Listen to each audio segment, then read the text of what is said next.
विश्वविख्यात पर्यटन नगरी खजुराहो की खूबसूरती पर अब कचरे का ग्रहण लग रहा है।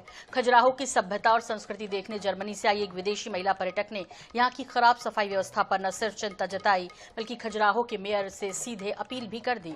विदेशी पर्यटक ने खजुराहो में जगह जगह कचरे के ढेर और सड़कों पर पॉलिथीन खाती हुई गायों को देखकर निराशा व्यक्त की। उन्होंने मेयर से अपील करते हुए कहा कि खजुराहो के सौंदर्य, पर्यावरण और सफाई व्यवस्था पर तत्काल ध्यान देने की जरूरत है। पर्यटक ने गायों के प्रति गहरी चिंता जताई। उन्होंने कहा कि गाय भूखी हैं, इसलिए पॉलिथीन खा रही हैं। उनके लिए खाने की उचित व्यवस्था होनी चाहिए। उन्होंने खजुराहो के लोगों से भी प्रकृति और जानवरों के प्रति संवेदनशील रहने का आग्रह किया। पर्यटक ने मेयर को सलाह भी दे दी कि नगर की सफाई व्यवस्था सुधारने के लिए ज्यादा से ज्यादा ट्रॉली वाहन लगाए जाने चाहिए। आपको बता दें कि ये कोई पहली शिकायत नहीं है खजुराहो से। कुछ दिन पहले ही सुप्रीम कोर्ट ने एक वकील ने खजुराहो के जवारी मंदिर प्रांगण में लगे कचरे के ढेर को लेकर सवाल किए थे। तो विश्व पर्यटन स्थल है खजुराहो और न सिर्फ देश से, विदेशों से बल्कि दुनिया भर से लोग खजुराहो की खूबसूरती देखने के लिए आते हैं।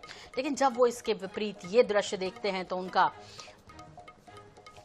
किस तरह उन्होंने अपील की है मेयर से, उसमें उनकी नाराजगी भी है, उसमें उनकी अपील भी है, उनका आग्रह भी है इसमें कि कम से कम आप सफाई व्यवस्था पर तो ध्यान दीजिए। हम विश्व पर्यटन के मानचित्र पर दर्ज खजुराहो को देखने आए हैं और यदि यहाँ ये हालात हैं, चूंकि गाय पॉलिथीन खा रही हैं, उन्होंने कहा अपने वीडियो में कि वो भूखी हैं इसलिए खा रही हैं, लेकिन भारत में तो गाय को माता माना जाता है। यदि माता भूखी है तो इसमें सभी को सोचना होगा कि गायों पर राजनीति तो करें लेकिन उनका पेट कैसे भरे ये व्यवस्था भी सुनिश्चित करें। इधर इंदौर में मतदाता पुनरीक्षण सर्वे की धीमी गति को देखते हुए कलेक्टर शिवम वर्मा ने खुद कमान संभाल ली और अब अधिकारियों के साथ शहरी क्षेत्रों के रहवासी संघों से मिलकर सर्वे करवा रहे हैं। इसी कड़ी में शनिवार को कलेक्टर जिला निर्वाचन के अधिकारियों के साथ शिवम रेसिडेंसी पहुंचे, जहां उन्होंने रहवासी संघ से जुड़े परिवारों से सर्वे फॉर्म भरने की परेशानी को समझा। साथ ही मौके पर मौजूद बूथ लेवल ऑफिसर्स के जरिए आवेदन का तरीका समझाया।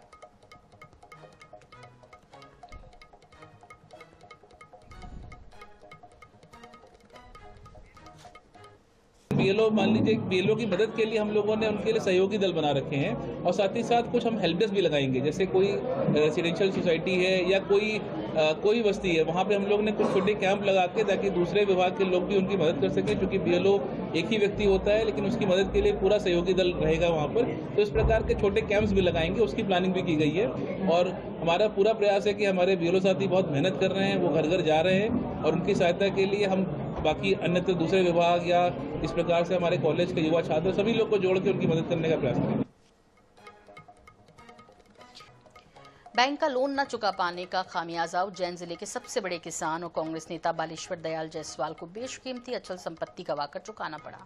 शुक्रवार को बैंक ऑफ इंडिया के जोनल ऑफिसर और उप पंजीयक ने जायसवाल परिवार द्वारा लोन की अदायगी न करने पर बैंक में मॉर्गेज रखी अचल संपत्तियों को नीलामी के माध्यम से बेच दिया। हाउसिंग बोर्ड हिंगोरिया रोड पर स्थित होटल बसंत पैलेस और दीपिका टॉकीज सहित 11 बीघा जमीन मात्र 60,50,000 रुपए में नीलाम हुई।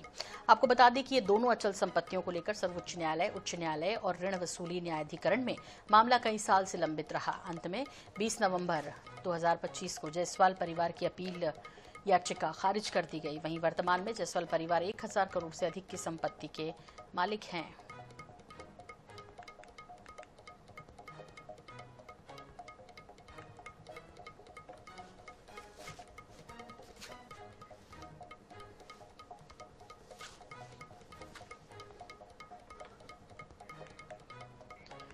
स्वास्थ्य सेवाओं पर लाखों खर्च और निःशुल्क इलाज के दावे तो बहुत होते हैं, लेकिन देवास जिले के नेमावर के सरकारी अस्पताल की हकीकत कुछ और ही बयां करती है, जहां 40 गांव के मरीजों की सेहत राम भरोसे है। नेमावर प्राथमिक स्वास्थ्य केंद्र की सबसे गंभीर समस्या प्रसूति सेवाओं को लेकर है, जबकि इसे डिलीवरी पॉइंट बनाया गया। अस्पताल में नर्सिंग स्टाफ और लेडीज डॉक्टर की कमी है, न लैब टेक्नीशियंस मिलते हैं और न ही समय पर एम्बुलेंस। स्टाफ के नाम पर यहाँ एकमात्र डॉक्टर, 2 वार्ड बॉय और 1 सफाई कर्मी है। टीकाकरण जैसा जरूरी काम भी समय पर नहीं हो पाता। महिलाओं को इमरजेंसी में खातेगांव, हरदा या इंदौर रेफर किया जाता है। ऐसे में कई किलोमीटर का सफर जच्चा बच्चा की जान जोखिम में डालकर तय करना होता है। INS न्यूज 24/7 और मैं हूं सुनील जैन। हम इस समय पहुंचे हैं देवास जिले के नेमावर के प्राथमिक आरोग्य केंद्र पर। आपको बताते चले कि यह वह आरोग्य केंद्र है जिससे नेमावर सहित आसपास के लगभग 40 गांव के स्वास्थ्य की जिम्मेदारी इसी हॉस्पिटल पर है। साथ ही इसे डिलीवरी पॉइंट भी कागजातों पर घोषित किया है। लेकिन जब हमने यहाँ के हालात जानने की कोशिश की तो ना ही तो यहाँ पर नर्सिंग स्टाफ है, ना ही लेडीज डॉक्टर है और ना ही लैब वगैरह है, जिसके चलते 40 गांव के लोगों को इसका खामियाजा भोगना पड़ रहा है।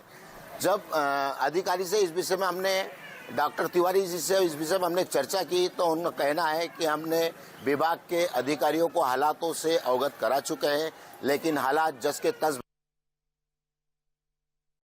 3 बार आ चुका पर डॉक्टर साहब नहीं मिला। 3 बार आ चुके, डॉक्टर साहब नहीं मिले।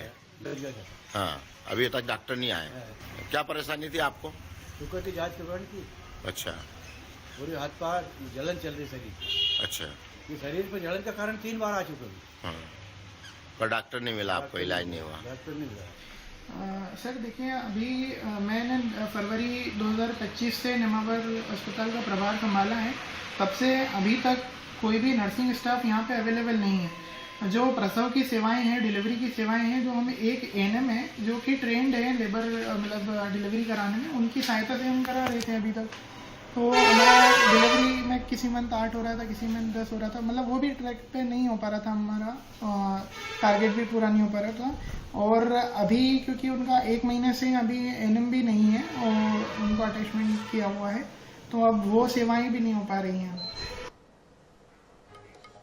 उज्जैन में कड़ाके की ठंड में देर रात गश्त और चेकिंग ड्यूटी में लगे पुलिसकर्मियों की सेहत को ध्यान में रखते हुए एसपी प्रदीप शर्मा ने एक विशेष व्यवस्था शुरू की। अब शहर में तैनात सभी पुलिसकर्मी रात के समय पुलिस कंट्रोल रूम में आकर गर्म चाय और बिस्किट ले सकेंगे। ये सेवा शुक्रवार रात से शुरू हुई।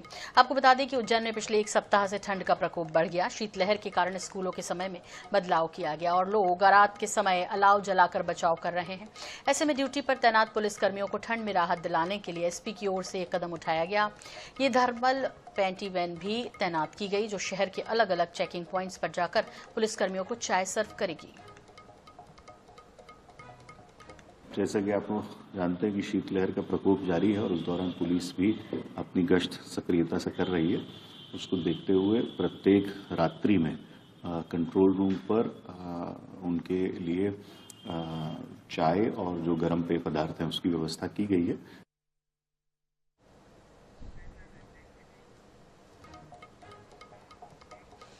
मंदसौर में संगीत और अध्यात्म का अद्भुत संगम देखने को मिला, जहां सुप्रसिद्ध बॉलीवुड गायक कैलाश खेर पहुंचे। उन्होंने सबसे पहले भगवान पशुपतिनाथ के दर्शन किए और पूजा अर्चना कर उनका आशीर्वाद लिया।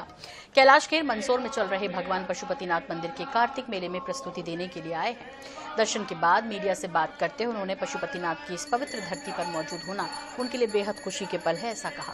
आपको बता दें कि कार्तिक मेले के दौरान यहाँ विभिन्न धार्मिक और सांस्कृतिक कार्यक्रमों का आयोजन किया जा रहा है। जी, बहुत ही खुशी के पल हैं। आज हम मंदसौर की धरती पर हैं, पशुपतिनाथ की, और ये मेला बहुत ही ऐतिहासिक है। बहुत बड़ी मान्यता है इस जगह की और यहाँ के प्रशासन से लेकर यहाँ के ऑफिसर्स, नगर पालिका अध्यक्ष और मेला समिति, सभी लोग बहुत ही उत्सुक थे, चाहते थे कि कैलासा आए और कैलाश खेर और उनके कैलासा बैंड की प्रस्तुति यहाँ हो।